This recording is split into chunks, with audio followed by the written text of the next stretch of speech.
दोस्तों, मेरा नाम कुलदीप है और मैं दिल्ली का रहने वाला हूँ। और मैं आपको आज एक ऐसी घटना से रूबरू कराऊंगा जो कि मेरी जिंदगी का एक डरावना हादसा बन चुका था, जिसे मैं आज तक नहीं भुला पाया हूँ। और जब भी मैं उस दिन के बारे में याद करता हूँ तो मेरी रूह कांप उठती है। तो दोस्तों, ये बात उन दिनों की है जब मैं इंटरव्यू के लिए एक ऑफिस में गया हुआ था और मैं इंटरव्यू में पास भी हो गया। उस दिन मेरी खुशी का कोई ठिकाना नहीं था। मैं घर आया और उसके बाद घर वालों को ये बात बताई तो मेरे घर वाले भी काफ़ी खुश हो गए। फिर इसके बाद मेरा पहला दिन उस ऑफिस में होने वाला था।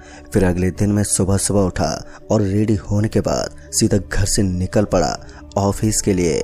और जब मैं ऑफिस पहुंचा और उसके बाद मुझे मेरा काम बताया गया, लेकिन उस दिन मुझे वहाँ के सीनियर बंदे मिले, लेकिन वो लोग मुझे जूनियर समझकर मुझे परेशान करना शुरू कर दिया था। मैं उन सभी को कुछ कह भी नहीं सकता था, इसलिए वो लोग मुझे जो कहते वो मुझे करना पड़ता था। फिर पहले दिन काम खत्म करने के बाद मैं शाम को ऑफिस से निकल गया और ऑटो पकड़कर मैं घर पहुंच गया। घर पर पहुंचने के बाद मैंने खाना वाना किया और इसके बाद मैं सोने चला गया, क्योंकि आज मैंने काफ़ी काम कर लिया था जिससे मुझे काफ़ी थकान हो गई थी। फिर इसके बाद मैं सो गया। फिर ऐसे ही मेरे कुछ दिन बीते और फिर एक दिन जब ऑफिस में काम ज़्यादा होने के कारण मुझे ऑफिस में ही रुकना पड़ा, तो उस वक्त रात भी काफ़ी हो चुकी थी। ऑफिस में अभी भी हम लोग काम कर रहे थे। कुछ देर के बाद फिर जब हमारा काम खत्म हुआ तो उसके बाद ऑफिस के जो सीनियर थे वो लोग मस्ती मजाक कर रहे थे, और इसी के चलते उन लोगों ने मुझे अपने पास बुलाया और कहा कि तुझे वो सामने वाला बस डिपो दिख रहा है ना। दरअसल ऑफिस के सामने एक बस डिपो था जो काफ़ी सालों से बंद पड़ा हुआ था। उन लोगों ने मुझे ये कहा कि तू उस बस डिपो के अंदर जा और एक बस के अंदर जाकर एक वीडियो कॉल कर। उनकी ये बात सुनकर मेरा बिल्कुल भी मन नहीं था उस बस डिपो के अंदर जाने का, पर मैं कर भी क्या सकता था क्योंकि वो मेरे सीनियर थे। उन लोगों ने मुझे ये टास्क दिया था कि तुझे ये पूरा करना है। फिर इसके बाद उनके कहने के अनुसार मैं ऑफिस से बाहर निकल गया और उस बस डिपो की ओर जाने लगा। फिर जब मैं उस बस डिपो के पास पहुंचा और जब मैं उस डिपो के अंदर जाने वाला था कि तभी वहीं सामने की रोड पर एक लड़की मुझे आती हुई दिखी। उस लड़की को देखकर मैं एकदम से रुक गया। फिर जब मैंने उस लड़की का चेहरा ध्यान से देखा तो वो लड़की मुझे काफ़ी सुंदर दिखी। उस लड़की की सुंदरता बहुत ही ज़्यादा थी। मैं उसे देखते ही रह गया और इसके बाद वो लड़की भी मुझे देखने लगी और साथ ही एक मुस्कान भी देने लगी। उसकी मुस्कान भी इतनी प्यारी थी कि कोई भी उसे देखकर मोहित हो जाता। फिर वो लड़की वहाँ से कब चली गई मुझे पता ही नहीं चला, क्योंकि मैं उसके ख्यालों में इतना ज़्यादा खोया हुआ था कि मुझे खुद ही नहीं पता। फिर जब मुझे ऑफिस से उन लोगों का कॉल आया और फिर जब मैंने उनका कॉल उठाया तो उन्होंने कहा कि तो अब तक उस बस डिपो के अंदर नहीं गया, जिस पर मैंने कहा हाँ मैं जा रहा हूँ बस। और ये कहकर मैंने उनका कॉल काट दिया और बस डिपो के अंदर जाने लगा। जब मैं उस बस डिपो के अंदर गया और फिर मैंने देखा कि उस बस डिपो के अंदर काफ़ी ज़्यादा अंधेरा छाया हुआ था, जिस वजह से मुझे अपने फ़ोन की लाइट ऑन करनी पड़ी। फिर टॉर्च ऑन करने के बाद जब मैंने वहाँ पर देखा तो मैंने पाया कि उस बस डिपो के अंदर खराब बसें खड़ी हुई नज़र आ रही थी जो काफ़ी बुरी हालत में थी। मैंने ज़्यादा समय न बर्बाद करते हुए सीधा एक बस के अंदर घुस गया और फिर मैंने उन लोगों को वीडियो कॉल किया। वीडियो कॉल करने के बाद जब मैंने उन लोगों को उस बस के अंदर दिखाया, फिर जब मैं उस बस की एक सीट पर बैठकर उन लोगों को देखा तो अचानक ही उन लोगों का चेहरा काफ़ी ज़्यादा बदल गया। उन लोगों का चेहरा देखकर मुझे तो ऐसा लग रहा था जैसे कि वो घबराने लगे हों। वो लोग मुझे कुछ कहने की कोशिश कर रहे थे, मगर पता नहीं फ़ोन का नेट एकदम से ख़राब होने लगा था। उन लोगों की आवाज़ मुझे ठीक से सुनाई नहीं दे रही थी। वो लोग बस मुझे पीछे की तरफ इशारा कर रहे थे और फिर जब मैंने पीछे देखा तो मुझे उस बस में कोई भी दिखाई नहीं दिया, जिसके बाद उन लोगों का कॉल एकदम से कट हो गया। उन लोगों का कॉल कट होने के बाद जब मैंने उन लोगों को कॉल करने की दोबारा कोशिश की तो कॉल लगा ही नहीं, जिसके बाद मैं भी उस बस से नीचे उतरकर वहाँ से बाहर निकलकर जाने लगा। फिर मैं उस बस डिपो से बाहर निकल गया और उसके बाद जब मैं ऑफिस के अंदर गया तो ऑफिस के अंदर जाने के बाद उनके पास पहुँचा तो मैंने देखा कि अब वो लोग थोड़ा घबराए हुए थे। तभी उन्होंने मुझसे एक सवाल किया कि तेरे पीछे वो लड़की कौन थी। जिस पर मैंने उनसे कहा, कौन लड़की? मेरे पीछे तो कोई भी नहीं थी, मैंने तो किसी को भी नहीं देखा। जिसके बाद उन लोगों ने कहा कि नहीं, हमने खुद देखा, तेरे पीछे वाली सीट पर एक लड़की बैठी हुई थी जो कि तुझे देख रही थी। हमने तुझे कहा भी था कि तेरे पीछे एक लड़की बैठी है, लेकिन उसके बाद तेरा फ़ोन कट हो गया। जिसके बाद हमने तुझे दोबारा कॉल किया तो फिर तेरा फ़ोन लग ही नहीं रहा था। जिस पर मैंने उनसे ये कहा कि वहाँ पर नेटवर्क नहीं था। पता नहीं, मेरी भी कुछ समझ में नहीं आया। फिर इसके बाद हम लोगों को काफ़ी लेट हो रहा था, जिसके बाद उस बात को छोड़कर हम लोग ऑफिस से निकल गए और घर चले गए। जब मैं घर पहुंचा और फ्रेश होने के बाद मैं अपने रूम में सोने के लिए गया तो मुझे अचानक से याद आया कि वो लोग किसी लड़की के बारे में बात कर रहे थे। मुझे उनकी बात कुछ समझ में नहीं आई, क्योंकि मैंने वहाँ किसी भी लड़की को नहीं देखा था। तो इन लोगों को वहाँ पर कौन सी लड़की दिखी? यही सब सोचते सोचते मेरी आंख कब लग गई मुझे पता भी नहीं चला। और फिर जब सुबह हुई तो मैं उठा और रोज़ाना की तरह ऑफिस के लिए निकल गया। और फिर जब मैं ऑफिस पहुंचा तो ऑफिस में पहुंचने के बाद मुझे आज उन लोगों ने वो बात दोबारा बताई, लेकिन फिर मैंने उस बात को अनदेखा कर दिया और अपना काम करने लगा। काम करते करते कब शाम हो गई मुझे तो पता ही नहीं चला। लेकिन फिर मेरे पास बॉस का फ़ोन आया और उसने कहा कि तुम्हें ये फाइल अभी ही कंप्लीट करके देनी है। उस वक्त मेरा दिमाग ख़राब हो चुका था, क्योंकि कल भी मुझे काफ़ी लेट हो चुका था और आज फिर से मैं लेट हो जाऊंगा। लेकिन मेरी मजबूरी के कारण मैंने बॉस को हाँ कह दिया और उसके बाद उस फाइल को कंप्लीट करना शुरू कर दिया। फिर कुछ समय के बाद मैंने उस फाइल को रेडी किया और उसके बाद मैं ऑफिस से निकला तो मुझे रात के तकरीबन 10 बज चुके थे। ऑफिस के सारे एम्प्लॉय जा चुके थे, मैं ही आज काफ़ी लेट हो गया था। फिर इसके बाद मैं ऑफिस से निकलकर बाहर ऑटो का वेट करने लगा।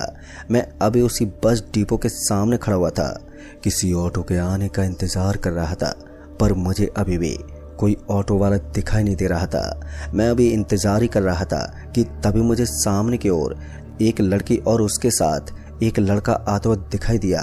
जब वो दोनों थोड़ा और करीब आए तो मैंने देखा कि ये लड़की तो वही थी जिसे मैंने कल रात देखा था, मगर आज ये लड़की किसी लड़के के साथ थी, लेकिन वो लड़का अपनी गर्दन नीचे करके चल रहा था। उस वक्त मेरी ये समझ में नहीं आया कि वो लड़का अपनी गर्दन को नीचे झुकाए क्यों चल रहा है, मगर अब वो लड़की मेरी तरफ देख रही थी और मैं भी उस लड़की की तरफ देख रहा था। मगर मैंने उस लड़की को कुछ कहा नहीं और ना ही उसे टोका। वो लड़की मुझे देख के फिर से मुस्कुरा रही थी। फिर उसके बाद वो वहाँ से आगे की ओर चली गई और उसके वहाँ से जाते ही मेरे मन में अभी भी यही सवाल चल रहे थे कि वो लड़का कौन था। मैंने उस लड़के को इस लड़की के साथ तो नहीं देखा था। मुझे उस वक्त कुछ भी समझ में नहीं आ रहा था। फिर इसी बीच मुझे एक ऑटो वाला आता हुआ दिखाई दिया। उस ऑटो को आता देखकर मैंने उस ऑटो को हाथ दिया, जिसके बाद वो ऑटो मेरे पास आकर रुका। ऑटो के रुकते मैं उस ऑटो के अंदर बैठ गया। ऑटो में बैठते उसने पूछा कि कहाँ पर जाना है, जिस पर मैंने कहा किशनगढ़ जाना है। मेरी ये बात सुनते ही उसने कहा ठीक है बैठ जाओ, और इसी के साथ उसने ऑटो को आगे बढ़ाया। मेरा घर यहाँ से करीबन 8 किलोमीटर दूर था, इसलिए मुझे ऑटो या बस से आना जाना होता था। अभी ऑटो वाला ऑटो को ड्राइव ही कर रहा था कि तभी मैंने सोचा कि क्यों ना इनसे उस लड़की के बारे में पूछ लूं कि वो लड़की कौन है, क्योंकि ये यहाँ से रोज आते जाते होंगे तो शायद इन्हें कुछ तो पता होगा। दोस्तों यही सब सोचकर मैंने उस ऑटो वाले से पूछना तो चाहा, पर मैंने उस बात को वहीं छोड़ दिया और थोड़ी देर में मैं अपने घर पहुँच गया। ऑटो वाले को पैसे देने के बाद मैं घर में चला गया और घर में जाने के बाद मैंने खाना खाया और फिर रोज की तरह मैं सोने चला गया। मगर आज मुझे पता नहीं नींद नहीं आ रही थी।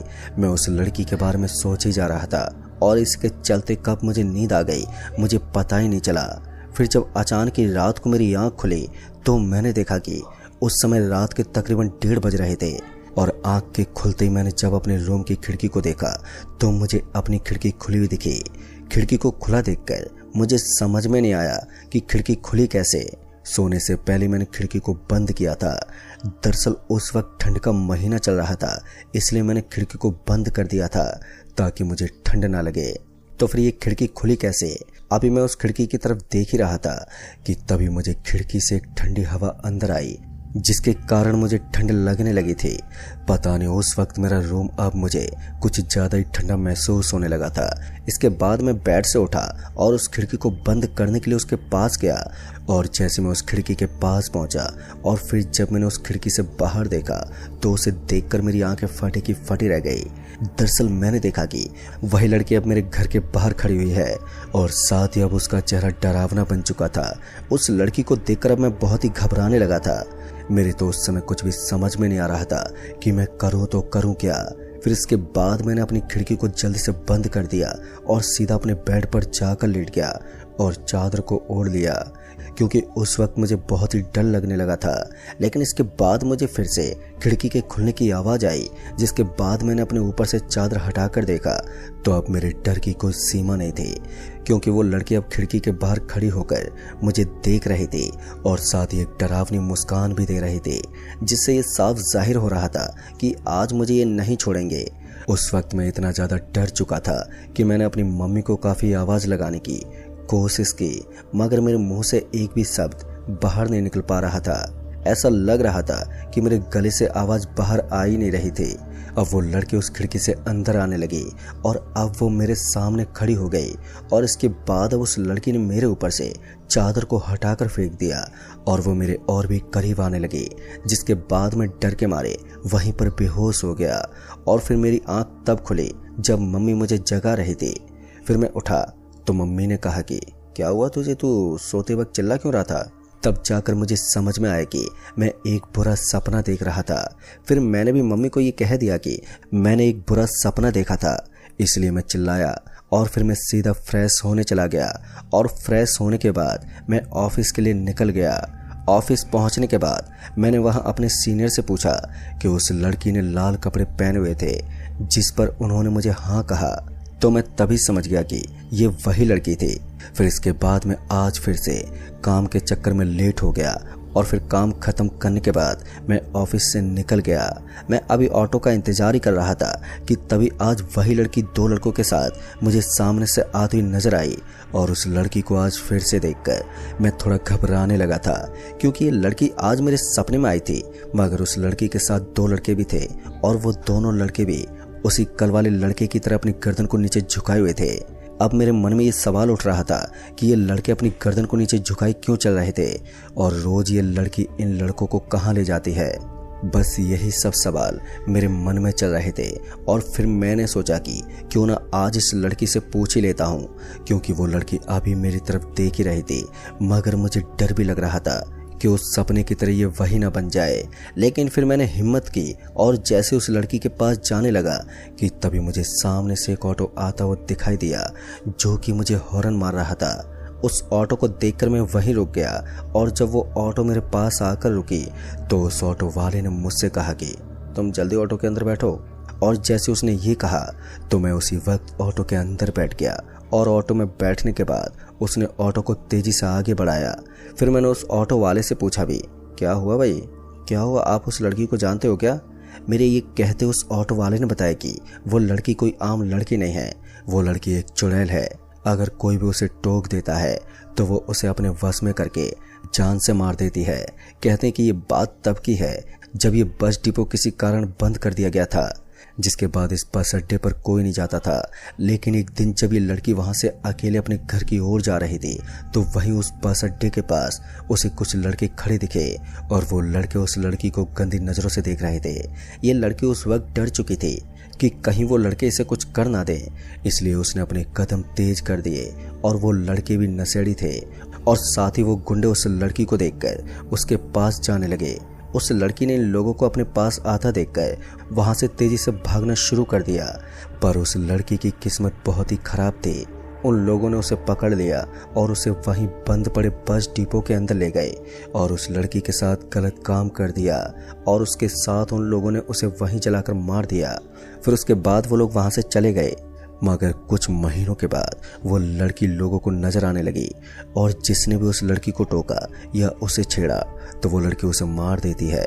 और उन गुंडों में से कुछ लोगों को इसने मार दिया, मगर अभी भी 2 गुंडे बचे हुए हैं, इसलिए मैंने आपको हॉर्न मारा ताकि आप उसे टोक ना दें। दोस्तों ये सब सुनने के बाद मेरी तो जान में जान आई कि अगर आज मैं उस लड़की को टोक देता तो शायद आज मैं जिंदा नहीं होता। लेकिन उस लड़की के लिए मुझे बहुत बुरा लगा, मगर मैं उसके लिए कुछ कर भी नहीं सकता था। बस उसके लिए यही दुआ करता कि जिसने उसके साथ ये काम किया वो इसे जल्दी मिल जाए। फिर उसके बाद से मैंने वहाँ से जॉब भी छोड़ दी और कभी भी वहाँ पर रात के वक्त नहीं गया। तो दोस्तों इस कहानी में बस इतना ही। कहानी आपको पसंद आई हो तो वीडियो को लाइक शेयर ज़रूर कर दें और साथ ही हमें नीचे कमेंट बॉक्स में ज़रूर बताएं। तो मैं आपका दोस्त राजकुमार जल्द ही मिलूँगा ऐसी एक और नई कहानी के साथ। तब तक के लिए बाय एंड टेक केयर।